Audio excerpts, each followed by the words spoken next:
Good morning and welcome to Tuesday. I guess we got another week well on its way, and beautiful weather so far today, and God's been awfully good. I brought a couple of things I want to mention. Some of you have children at home, and I think technology eats up free time. It's an easy babysitter. Give your kid a video game, give your child a TV to watch or something, and technology is so cheap. We can give each of the kids a different screen appropriate to their given age, and we think, wow, we're being good parents or whatever. But we're really squandering chances. You know, the Bible says to train up a child. We are to be teaching and training our children. And there should be an agenda. There should be a plan. And recreation's not bad, but it shouldn't dominate a child's life any more than it should dominate an adult's life. One of the saddest things to me as people get older is the idea of we're going to vacation or we're going to retire and we're just going to travel. I have yet, in 40 years plus years of ministry, I've yet to see anybody happy with just travel and vacation. That only goes so long, and pretty soon it's boring. And I've seen people buy the most beautiful motorhomes and have money in the bank to go where they want, do what they want. You know what? After a while, it gets old, because God didn't design you to do nothing. God didn't design me to sit and to live selfishly. God designed us to live for others. And I am for vacations. We're going to take a week off. Not going to miss a Sunday, but we're going to spend a Monday to Friday, and just with our two of our married kids and their kids, and I love vacations. I encourage people, take time off, go goof off together, then get back to work, get back to serving God. Even if you don't have to punch a clock on the job, you can work in your church and be a help to others. You can take time to do service things for, the widow down the street. We need to be doing something with our lives. But in regard to kids, one of the things I want to mention is just books. I think you ought to have a set reading plan for the summer for your children. And it wouldn't hurt for adults if you have any free time. A lot of you don't. But reading is so good to keep the mind sharp. And then physical things, craft things, painting things, using your hands, your eyes, creative things are important. Both sides of the brain, the analytical side being books and math or whatever, but analytical, the other side creative. But these are two books from my library: Go Forth of China, and then Chinese Diamonds for the King of Kings. Rosalind Goforth, the wife of Jonathan Goforth, wrote these. And these are not difficult books to read. They're not real long. I mean, this one's got big print. And most of our children could read these. And I personally love books. I like books that are not hard to read. There's a book, Adoniram Judson, To the Golden Shore. That's hard to read for me. And I'm a fairly good reader, but it's one of those you read 2 or 3 pages and it makes you tired. And here's another one that I think, and by the way, every boy and girl growing up, certainly teenagers, should know the Goforth story. And Jonathan Goforth, the most amazing missionary in China. There's many missionaries, amazing missionaries in China, but Jonathan and Rosalind Goforth, she was an amazing wife. A girl should be familiar with the life of Rosalind Goforth. Here's another lady that our girls should read about. This is Becky Martin, Rick Martin, To Cross the Widest Ocean. And this is the story of Mrs. Martin, what I learned about faith. And she's just an amazing lady. And I've been in their home. They have probably the largest mission work in the world, certainly in the hemisphere they're in. I think Kevin Wynn has got a pretty amazing work numerically in Mexico. Certainly you go west to the South Pacific, Asia. It's amazing. I've been there. With this huge ministry of tens of thousands of people. They've got this humble little modest home, and they do have an air conditioner, and they're in the Philippines. And but she is the most gracious lady, and this tells a story. See, you give this to a teenage girl and set up, depending on how good a reader she is, you know, a chapter a day, 2 chapters a day, whatever. And it might be like our kids and grandkids are just they just devour books, and you don't give them how many chapters a day. You got to limit it, so they've got to go work outside or do other things. But have a plan to read, and reading helps you, because when you're in struggling times, you realize, you know, I'm not the first one to go through a burden. I'm not the only one to have arthritis. I'm not the first person to have morning sickness. I'm not the first person to gain, you know, how do you gain 80 pounds to deliver an 8-pound child? How does this happen to a woman's body? And but it's happened to others, and you'll be okay, and you'll live through it. And there's things that happen, and in life, and you know, you get up in the morning and the house is full of ants, or the dog threw up all over the couch. You know, they're just life, and unsaved people have these things just like saved people. Now, as a child of God, you have other trials. Some because God's conforming you to the image of Christ. Some of these trials are because the devil is just beating you up because you matter so much to God. And the devil would love to discourage you and defeat you so you don't make an impact for God. But anyway, I wanted to mention just a couple of verses today. I want to just talk about eternity. Look at Matthew 22, if you would. Matthew 22. And I just want us to think this morning about eternity. Matthew chapter 22. And so often what we think about is for today. Now, some people think for the future. They save money for retirement. They invest. They are careful with their health so that they'll feel better when they get older, which, by the way, doesn't always work. There are people who do plan, and they maybe even plan some investments or things for their grandchildren, and that's all wonderful. But you know what? How you ever think, here's the length of your life, and let's say it's 80 years, and then here's the life of your children, another 80.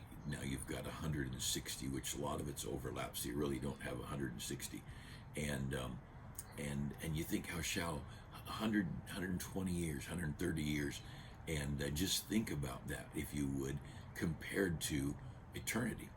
Now, which are we living for? This thing way out here, or this little short thing right here? And that's why God doesn't have a problem having his people be burned at the stake, or drown, or suffer a persecution. God is not a body worshiper like we are.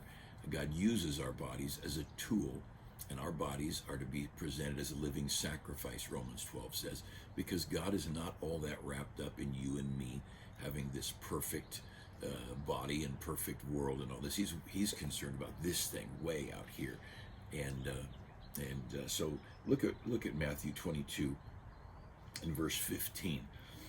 Then went the Pharisees and took counsel how they might entangle him in his talk, and they sent out unto him their disciples with the Herodians. And these guys, excuse me, is Vermont. These guys were sent out in verse 15 to entangle the Son of God in his words.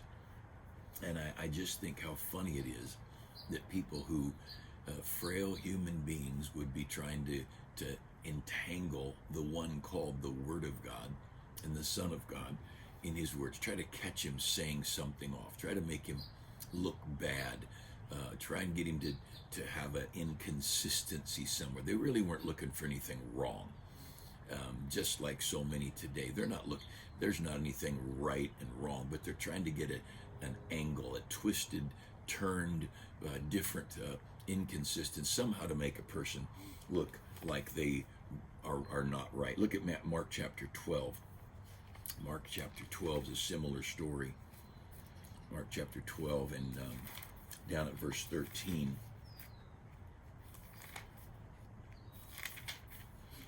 Mark chapter 12, you find a similar story.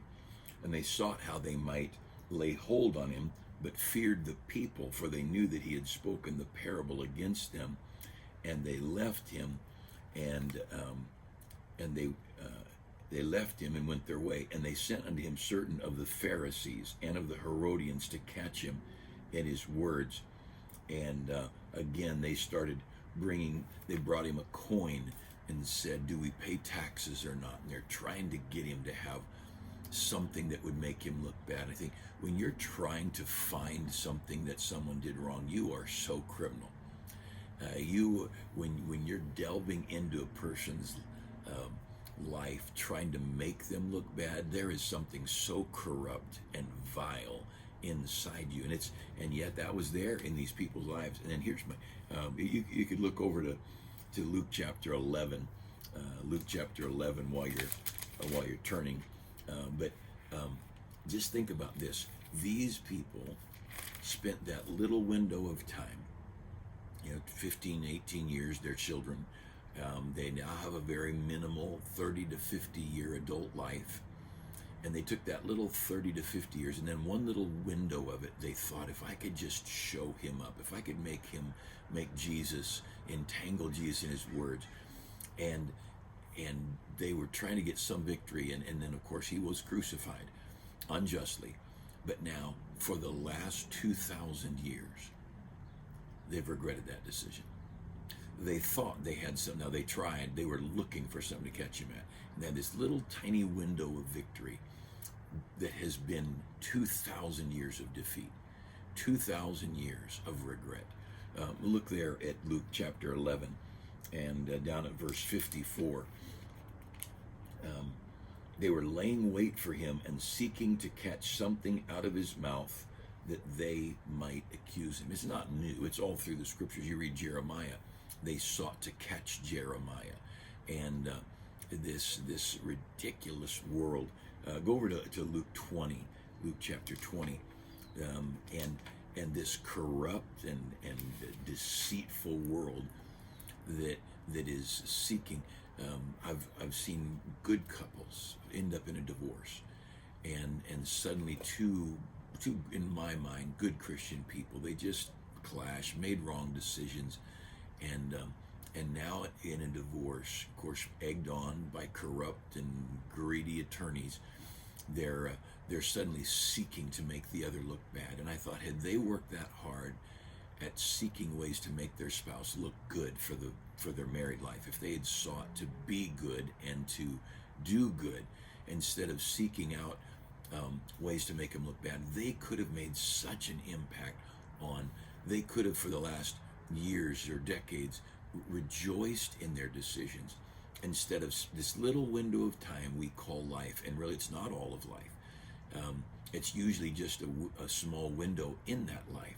You think about what's going on in Washington, D.C., and these people, whether they think they've got a great victory or they're seeking out some great victory. What is it? Is a career 20, 30 years maybe? It's a rare person that's in a position of leadership more than a decade or two. And so they take this little 10-year period or maybe a 20-year period, and then they get a pension and they retire and they go do whatever else they do.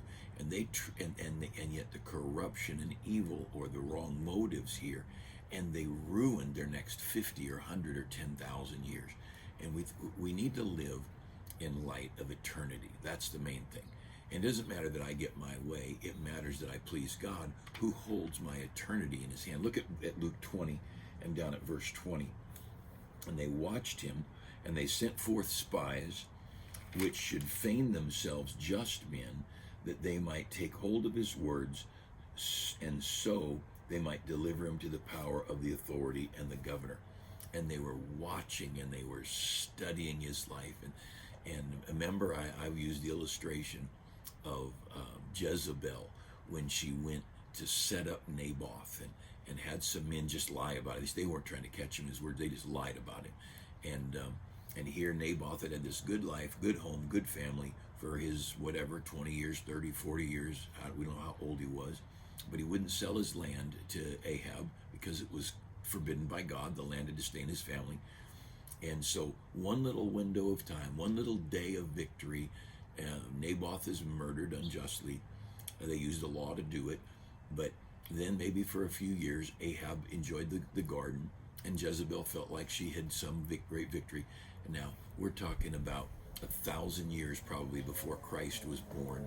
And for all these 3,000 years, Jezebel has regretted that decision. Now, I want us to live a life that we will not regret. May we so live that we live with eternity in mind. We take time to think about it. What is it that you'll be thinking about 1,000 years from now? Will you be thinking about that car or that house? What is it you'll be thinking about? Some minor victory that you won an argument with your spouse? Your spouse wanted this and you wanted this, and you put your foot down or you whatever, and you got your way. Is that little tiny victory really going to be worth it 1,000 years from now, considering that you violated biblical principles or that you hurt some people along the way? Is this little victory worth it, considering the number of wrongs you did in the eyes of God, the God who holds your next 10,000 years in his hand? Now, we ought to live. This Becky Martin gave up home and family and comforts and America, and she gave up everything that you and I cherish for this little window of 30, 40 years in the Philippines. And this is a very personal book. You can pick it up online, I'm sure. This is a great story, especially for a young lady to read. The book, How I Know God Hears and Answers Prayer by Rosalind Goforth, another one of her books. You can, How I Know God Answers Prayer. That's a book every young lady should read, especially if they're considering serving God in the ministry. But when we consider this little window of time we call life, she and her husband have been over there for 40 years. They don't even have a driver's license there in the Philippines. They don't have a car. They may have a license. They don't have a car. They don't drive. He said in their city there's plenty of public transportation, and with the lawsuits, and here they are Americans, he said it's not worth it. It's just not worth it. And so they have drivers in their church, or they hitch rides with whoever. But she's never driven a fancy car, lives in a very humble home on the property where their church is. Huge church facilities with college and school, and I mean, it's unbelievable the size of their church. Many of our church members have been there.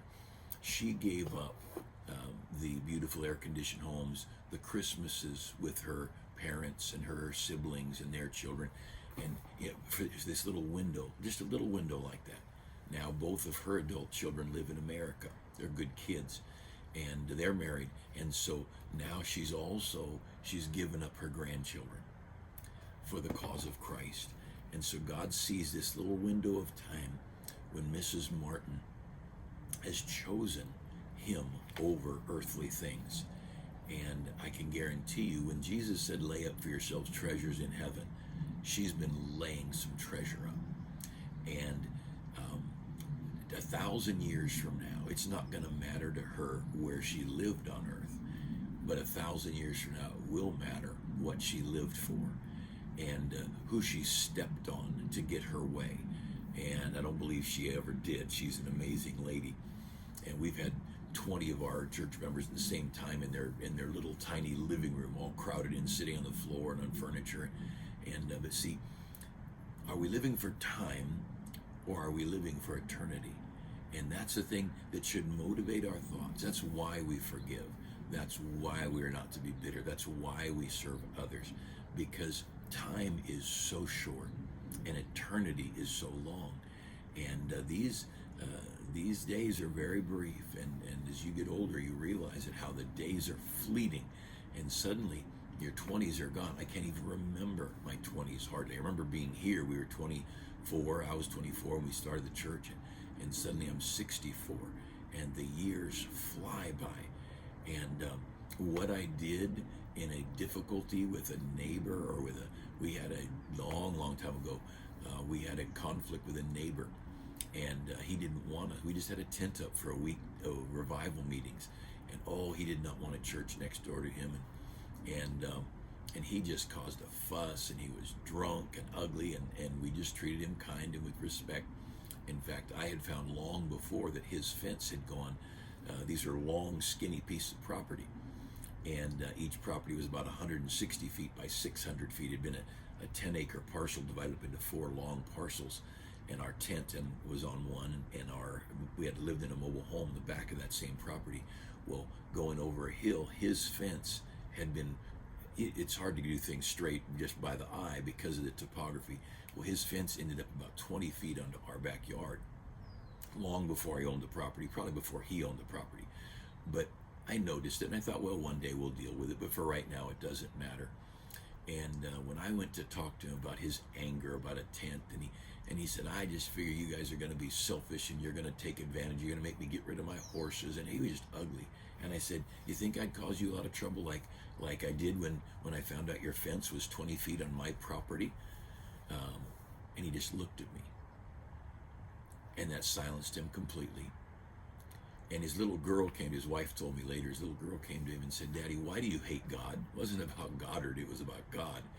And because I had been gracious and accepted the fact that, okay, there was a mistake. I wasn't throwing a fit about it. I didn't make a big deal to get my way. He became a very good neighbor the rest of the time that we were on that property. And we weren't friends. He wasn't going to go that far. But you know, for eternity, I will not regret my dealings with an unjust, booze guzzling guy. And for eternity, I will. I don't know how God rewards everything, but I know this: I have no regrets of how I handled that situation. His anger, his bitterness, his whatever. Now look, let's handle today in light of eternity, not in light of time. Let's handle our circumstances this week, realizing this week will pass, this month will pass, this year will pass, but eternity is going to come. And may we live each day with eternity in mind.